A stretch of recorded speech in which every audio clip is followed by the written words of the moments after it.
asalaamaaleykum wa rahmatullahi taala wa barakaatuhu. ci ndigalul cheikh Mouhamadul Muntaqa yal na fi yàgg lool te wér ba àggale ay naalam ci lislaam ci ndigalul sëriñ Xamsatu Mbàkke moom sëriñ Chouaïbou njiitul ahlu xasida waa diiwaanu ahlul xasida ci njiital sëriñ Alioune Diop Muxaddamatul Xidma ñoo fas yéene jëfe ndigalul sëriñ bi ginnaaw boo xamante ne cheikh Mouhamadul Muntaqa ñaanal nañ ko lool mu yàgg fi ci wér.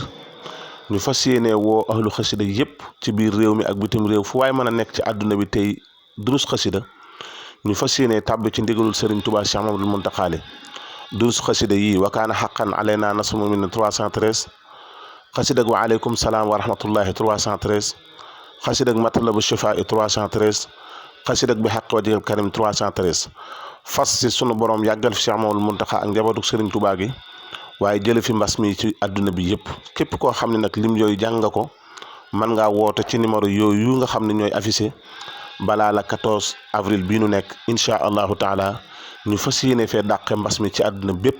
ci barke maa balaa yi wa maa amraad yi wa birida tangaadu li agrad yi wasalaamu aleykum wa rahmatullahi taala wa barakaatuhu.